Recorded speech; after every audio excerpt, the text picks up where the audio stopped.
Phil talks taxes. He has been for over 45 years. There's not a human on the planet who has more experience solving tax problems on behalf of taxpayers. He wants to solve your problem whether you know you have one or not. So if you do have a tax problem, visit our office, visit our website, or call the office. And if you don't have a tax problem, then your current tax problem is taxes themselves. So let's get into the policy issues of the day. And for starters, where are we at with Trump's tax reform bill? Well, it passed the House late last week, and by a vote of 215 to 214, so right down party lines, not a single Democrat in the House of Representatives voted to hold down the taxes of middle-income Americans in particular and small businesses in general. You know, these Democrats have been crying all throughout the election process and into 2025 and Trump's presidency that the Trump tax changes are nothing but tax cuts for his billionaire buddies that they use. Well, it's just tax cuts for his billionaire buddies, which is just absolutely demonstrable nonsense. All right, these tax cuts that are brought about now in the bill that passed the House,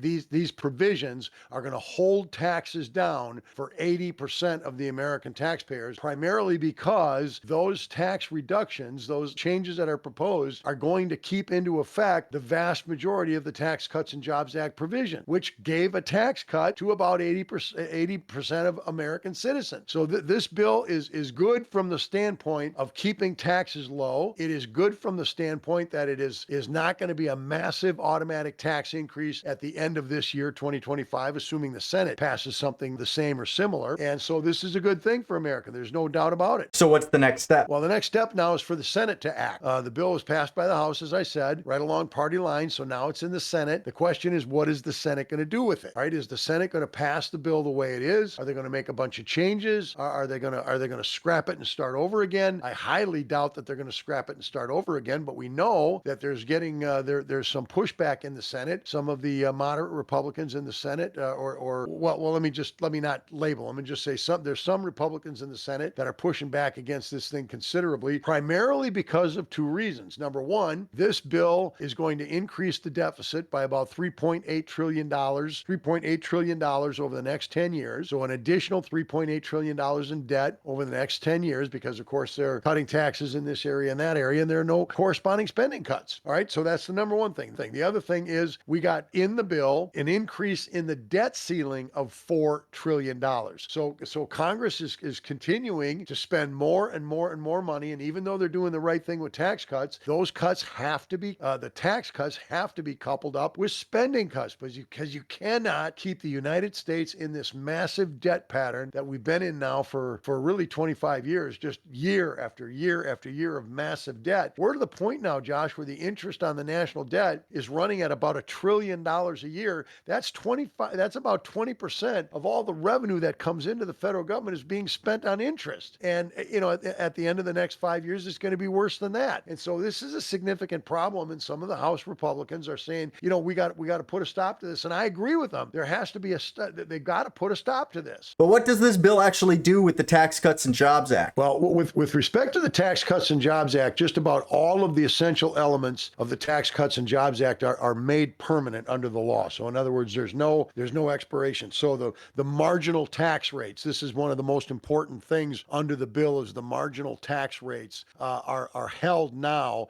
at the Tax Cuts and Jobs Act level. All right. So there's not going to be a tax increase in all the marginal rates. There's 7 different marginal rates. The top rate is under the bill is 37%. The bottom rate is 10%. And then you got the various levels, the income, the spectrum there. And all of those are held at the Tax Cuts and Jobs Act level. That's a big thing. The standard deduction is maintained. All right. So under the Tax Cuts and Jobs Act, as a quote unquote simplification process, a number of certain itemized deductions were eliminated in exchange for the doubling of the standard deduction. So the standard deduction went from $6,500 per individual to about $12,000, and then for a married couple, it went to about $24,000. With inflation adjustments now, the deduction for married couples is up north of roughly around $32,000. So that's going to stay the same. That's a big deal, Josh, and I'll tell you how big a deal that is. We're to the point now, about 92% of all taxpayers do not itemize their deductions. In other words, they're taking the standard deduction. So it's easier from a compliance standpoint. It's easier from a record keeping standpoint. It's easier from a tax administration standpoint to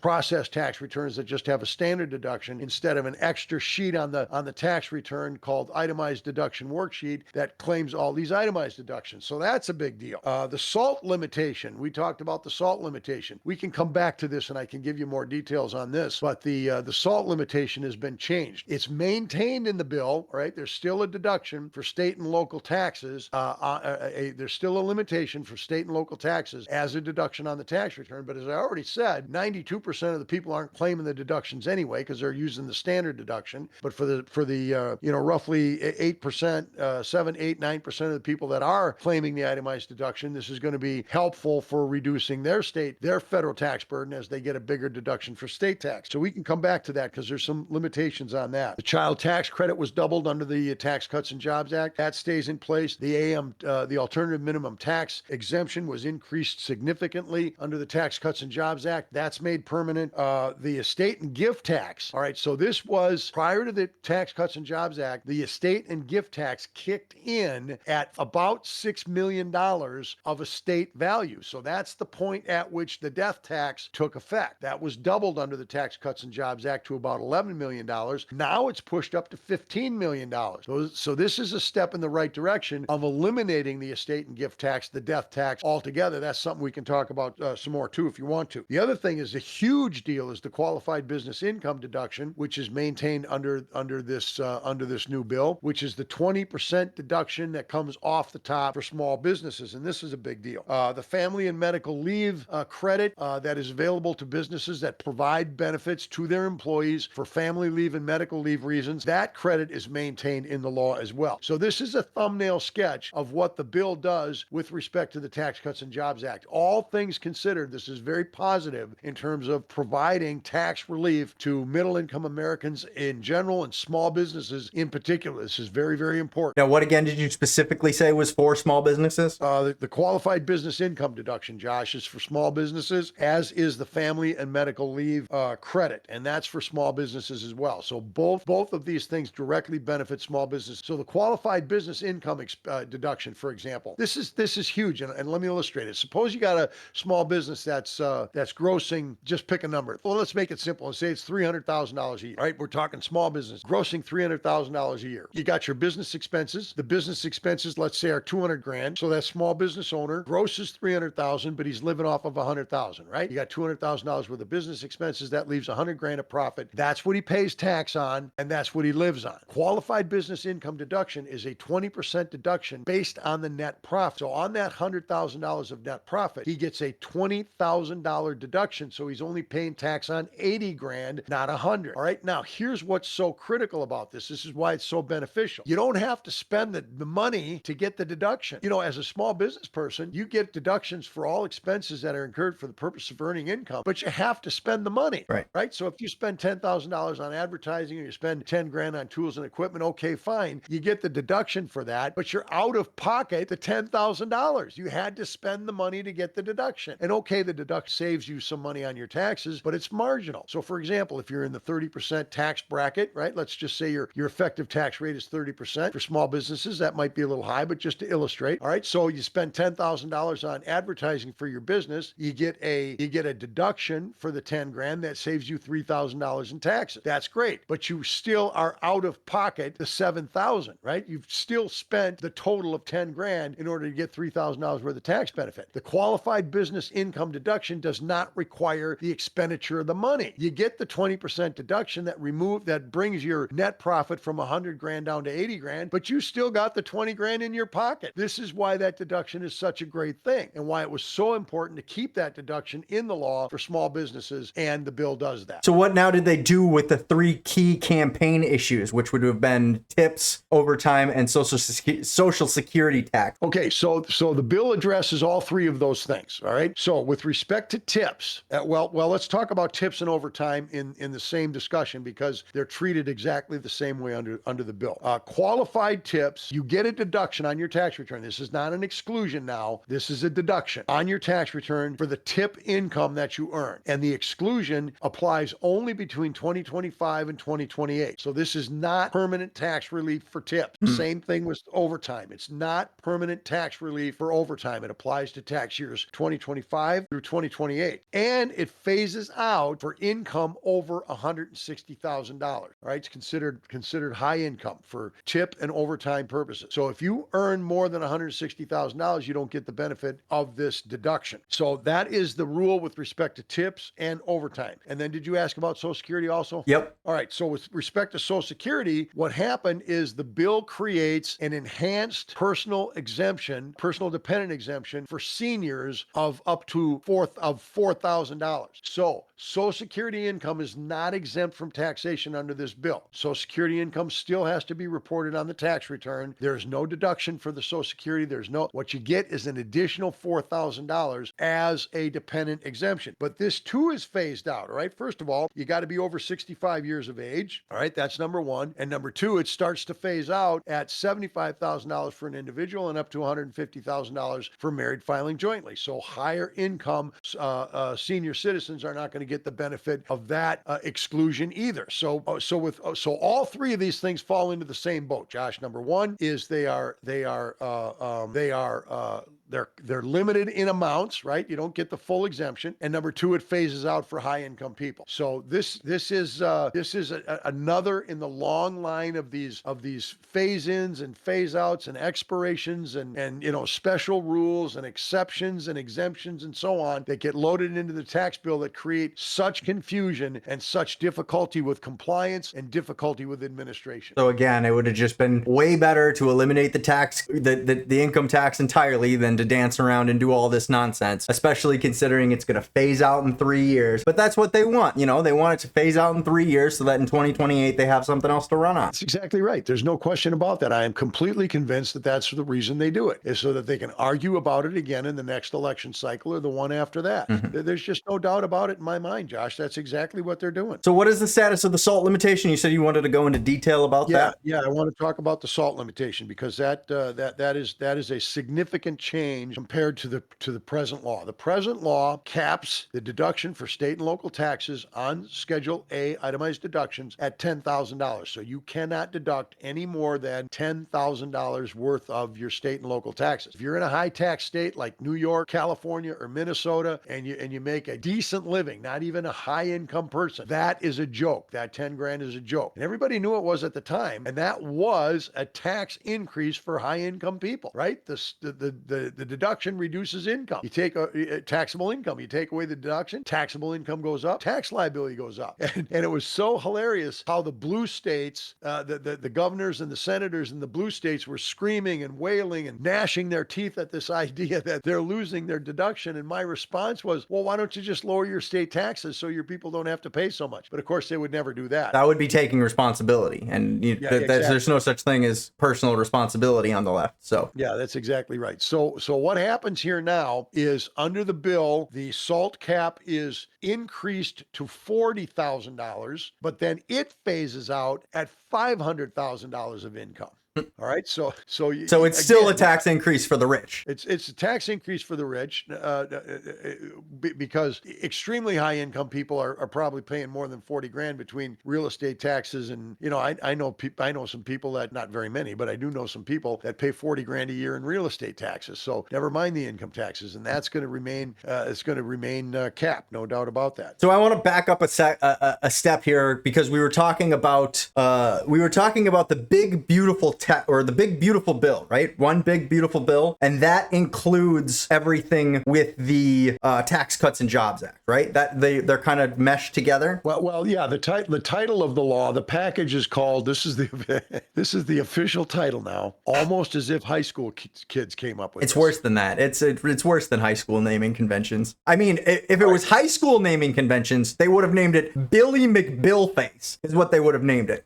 All right. Well, it's called One Big Beautiful Bill Act. It combines the recommendations from 11 House committees that were instructed to come up with minimum savings and spending limitations in order to implement this budget policy into 2025. So there's not the $4 trillion worth of cuts that Trump was supposedly looking for. It is significantly less than that. And as long as we're talking about there's one more thing about this bill that I want to bring up that we didn't touch on, and that is this. The bill creates a deduction for auto loan interest for individuals, okay? And so you can deduct up to $10,000 of auto loan interest on your Schedule A, and that is capped at $200,000 of income for individuals. So again, high income people don't get the benefit of this deduction, but that's a pretty solid deduction, especially if you're a small business owner who uses their car as an auto loan that they're using for their business on a regular basis. That's still another plus, right? Well, it is a plus, but let's understand that if a business buys an asset, Josh, and they finance that asset and they're paying interest on the asset, the business gets a deduction for the interest as a business expense. Right. So here's what's happening with a vehicle. Let me just give you a simple illustration. Let's say a small business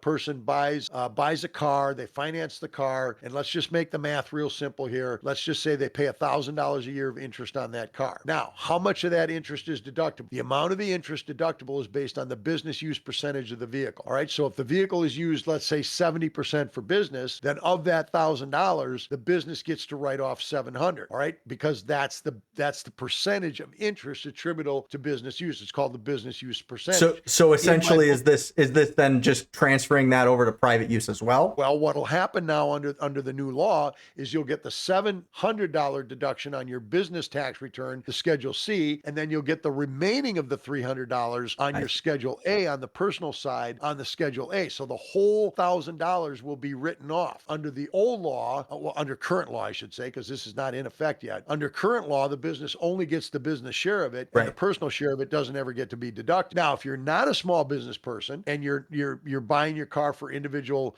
use, like most people do, they don't use their car in business, right? They just drive back and forth to work, and they go to church on Sunday, and they go to the grocery store and so on. That's all personal use. Even driving back and forth to work every day is called commuting mileage, and that's not deductible. All right. But that interest then will be deductible under this new bill. You'll get up to $10,000 worth of interest as long as your income is under $200,000. And one of the things that amazes me, and this is something that I've just been complaining about for decades, the cap on the SALT deduction is $500,000, right? Mm-hmm. The cap on the qualified business income deduction, that's on income of $425,000, I believe it is. The cap on tip income is $160,000. The cap on overtime is $160,000. The cap on the auto loan is $200,000. You got all these arbitrary numbers, all right, completely arbitrary numbers that are different for every single one of these rules. And people can't figure out why, I should say, tax administrators can't figure out why people make mistakes on their tax returns. And Congress can't seem to figure out why tax administrators can't hone this thing down into a finely tuned operation. And it's because of all these doggone arbitrary numbers that they're using for all these different things. And what that means is every time they do this, all the computers in the IRS's systems,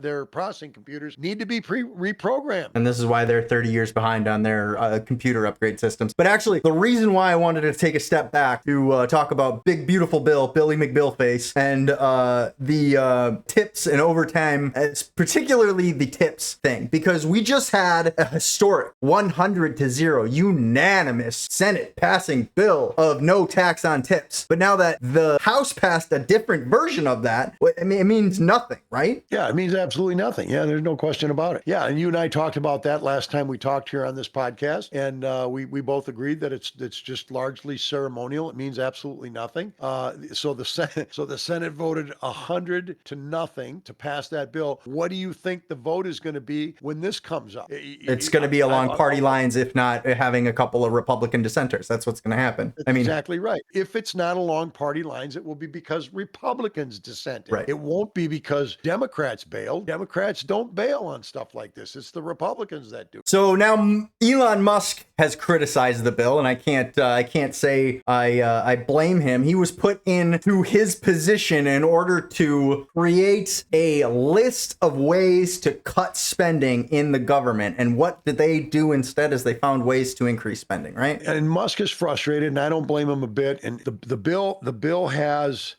$3.8 trillion worth of deficits that will occur on top of the federal debt that already exists. Now, remember, we got, what is it, 37 plus or minus $37 trillion worth of national debt right now, the way it is, right? Mhm. So another 3.8 trillion on top of that over the next several years here between 2025 and 2034. And Musk's position is, I was brought on board. I put my personal life on hold. I put my business life on hold. I subjected myself to all these death threats, criticism, name calling, hatred, personal property attacks and destructions on my business. I subjected myself to all of that stuff in the hopes of doing something positive for the country. As it turns out, not only did I suffer through all that stuff, there are no positive effects for the country, right? We're not reducing the debt. As a matter of fact, the House bill increases the debt ceiling by $4 trillion, and the Senate is talking about increasing the debt limit by $5 trillion.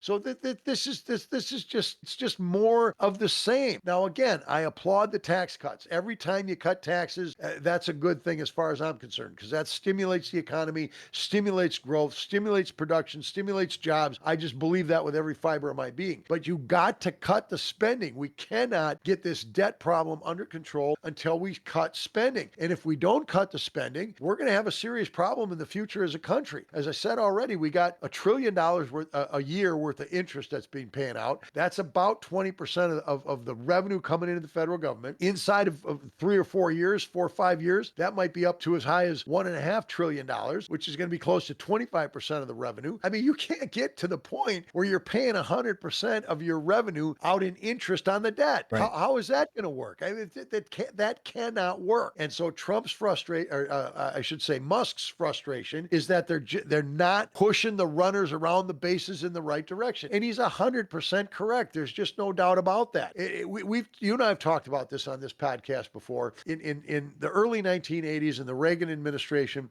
President Reagan tapped a guy named J. Peter Grace, who was a business exec at the time, to head up what was called the Grace Commission, to study government operations, to look for ways to eliminate waste, fraud, and duplication in the government, right? And the Grace Commission came up with about, and I don't remember the exact number, but let's just say it was 1,200 different specific recommendations that the government could make, or that the Congress could take to cut, again, waste, fraud, and duplication. Not cut any substance out of the federal budget, waste, fraud, and duplication. Congress adopted exactly none of those recommendations. All right. And so in the 1990s, 10 years later, Congressman Tim Penny and Jim Kasich. Jim Penny was from Minnesota. John Kasich, I believe, was from Indiana, if my memory serves. They came up with the Penny-Kasich Deficit Reduction Act, where they proposed specific changes that would cut 1%, Josh, 1 penny out of every dollar cut out of the federal budget. Congress did not adopt a single recommendation. And so now here we are 30 years after that. And we're just hoping, among all hope, that the DOGE cuts get codified, which they won't. And they haven't been codified. And not only are they not codified, but everybody is screaming about the cuts. All right, the people are screaming about the cut, as if their lifeblood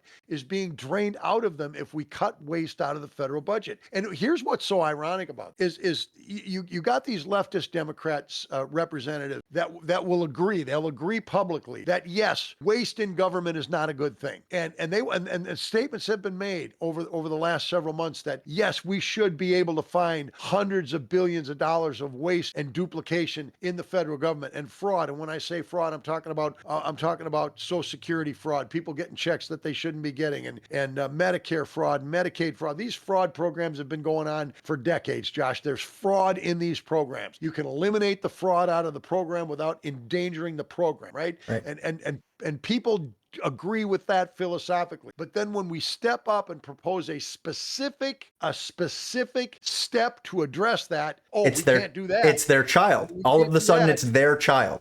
Yep, exactly right. So, well, I did see an article recently that says they will see a DOGE codified cuts bill sometime in the future. I'm not holding my breath. That being said, that should be all for this week. And thanks for watching, taxpayers. Remember, there's no such thing as a hopeless tax case. And if you think yours is the exception, then call the office or visit our website to get a hold of Dan here. He can help you see the daylight. Dan, tell them where else they can follow along with your taxpayers' rights crusade. All right, you follow me at Pillow Talks Taxes. I'm primarily on TikTok TikTok, Facebook, True Social, and right here on YouTube. Make sure you subscribe, like the videos, share the videos, especially with your federal and state representatives. And if you have a tax problem, go to my website, TaxHelpOnline.com, and pick out a book that suits your situation. Buy any book at any price point. You get a free 15-minute consultation directly and personally with me.